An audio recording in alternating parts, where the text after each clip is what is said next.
Hi hello. നമ്മളുടെ നാട്ടിലെ മാമ്പഴ സീസണൊക്കെ വരാൻ പോവല്ലേ.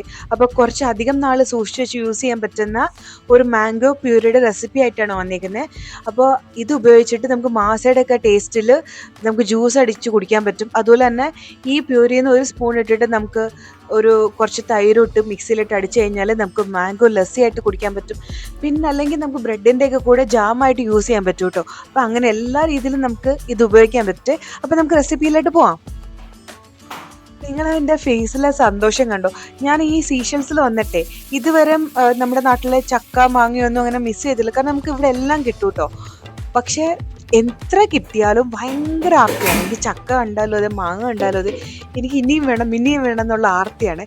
അങ്ങനെ ഞാൻ പോയി വാങ്ങിച്ചുകൊണ്ട് വന്നതാണ് ഇത്രയും മാങ്ങ. ഞാൻ ഇതിന്റെ കറക്റ്റ് വെയിറ്റ് ഒന്നും ഇതിൽ പറയുന്നില്ല. പക്ഷെ വലിയ ഫുട്ബോൾ പോലെ 5 മാങ്ങ എടുത്തിട്ടുണ്ട്. അതിൽ 4 മാങ്ങ നല്ലോണം പഴുത്തതും ഒരു മാങ്ങ ഒരു ചെനച്ചാണ്, ശകലം പുളി കൊണ്ടായിട്ട് ചെനച്ചതാണ്. അപ്പോൾ അതിന്റെ പകുതിയാണ് എടുക്കുന്നത്. അപ്പോൾ ഈ ഇങ്ങനെ ചെനച്ച മാങ്ങയില്ല, പച്ചമാങ്ങ ആണെങ്കിൽ ഒരു ചെറിയ പീസ് ഇട്ടാൽ മതി, ഒരു ചെറിയ സ്ലൈസ് ഇട്ടാൽ മതി. അല്ല ഒരു ചെനച്ച മാങ്ങയാണ് ഈ പകുതി നമുക്ക് ഉപയോഗിക്കാം കേട്ടോ. ബാക്കി 4 മാങ്ങയും നമ്മൾ മൊത്തത്തോടെ എടുക്കുവാണേ. നമുക്ക് ഈ മാമ്പഴം ഉണ്ടല്ലോ ഒട്ടും വെള്ളം ചേർക്കാണ്ട് നന്നായിട്ട് അരച്ചോണ്ട് വരാം കേട്ടോ. അങ്ങനെ നമുക്ക് മൊത്തം മാമ്പഴം അരച്ചെടുക്കാം. നാരുള്ള മാമ്പഴമൊക്കെ ആണെങ്കിൽ ഉണ്ടല്ലോ ഇങ്ങനെ മിക്സിയിൽ അടിച്ചതിന് ശേഷം ഒന്ന് അരിച്ചെടുക്കേണ്ടി വരുവേ. നല്ല അടികട്ടിയുള്ള പാത്രം എടുക്കണം കേട്ടോ. എന്നിട്ട് ഇത് നല്ലതായിട്ട് വെള്ളം വറ്റുന്ന രീതിയിൽ ഒന്ന് വേവിച്ചെടുക്കണേ. അപ്പോൾ ഇതിലോട്ട് ഇടുന്ന പഞ്ചസാരയുടെ അളവ് ഞാൻ കൃത്യമായിട്ട് പറയുന്നില്ല. ഞാൻ കുറേശ്ശെ ഇട്ട് നോക്കിയിട്ട് ടേസ്റ്റ് നോക്കിയിട്ടാണ്, പിന്നെ കുറഞ്ഞ് വേണമെങ്കിലാണ് പിന്നെ ഇട്ട് കൊടുക്കുന്നത്. അപ്പോൾ എങ്ങനെയാണെന്ന് വെച്ചാൽ മധുരം കുറച്ച് മുന്നിട്ട് നിൽക്കണം കേട്ടോ. അപ്പോഴാണ് നമ്മൾ ജ്യൂസൊക്കെ അടിച്ചാലും അത് കറക്റ്റ് ആവത്തുള്ളൂ, കറക്റ്റ് നമുക്കുള്ള മധുരം കിട്ടത്തുള്ളേ.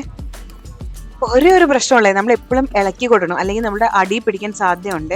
അപ്പോൾ ഏകദേശം നല്ലതായിട്ട് കട്ടിയായി കുറുകി വരുമ്പോഴത്തേക്ക് നമുക്ക് തീ ഓഫ് ചെയ്യാം കേട്ടോ. ഏകദേശം ഇങ്ങനെ ആയപ്പോഴാട്ടോ ഞാൻ തീ ഓഫ് ചെയ്ത്. ഇനി ഇത് ചൂടാറുമ്പോൾ ഇതിലും കട്ടിയാവേ. നമുക്ക് ഇത് ചൂടാറിയതിന് ശേഷം ഒരു ഗ്ലാസ് ജാറിലോട്ട് മാറ്റാം. ഇത് നിങ്ങൾക്ക് വേണമെങ്കിൽ ഒന്നില്ലെങ്കിൽ ഫ്രിഡ്ജിൽ വെക്കാം, അല്ലെങ്കിൽ വെളിയിൽ വെക്കാം കേട്ടോ. പക്ഷെ വെളിയിൽ വെച്ച് കഴിഞ്ഞാൽ പിന്നെ നനഞ്ഞ സ്പൂണൊക്കെ ഇട്ട് ഉപയോഗിച്ച് കഴിഞ്ഞാൽ അത് പൂപ്പൽ കയറാൻ ചാൻസ് ഉണ്ട്. അതുകൊണ്ട് ഫ്രിഡ്ജിൽ വെക്കുന്നതായിരിക്കും കേട്ടോ സേഫ്.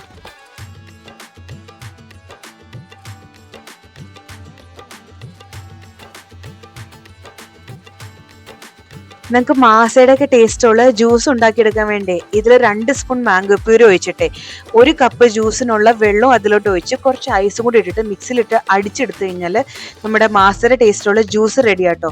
ഇതുപോലെ തന്നെ നമുക്ക് മാംഗോ ലസ്സി ഉണ്ടാക്കണമെങ്കിൽ കുറച്ച് തൈര് ഇട്ട് 1 സ്പൂൺ, 1 കപ്പിനാണെങ്കിൽ 1 സ്പൂൺ മാംഗോ പ്യൂരി ഇട്ട് അടിച്ചു കഴിഞ്ഞാൽ നമ്മുടെ മാംഗോ ലസ്സിയും റെഡി ആട്ടോ.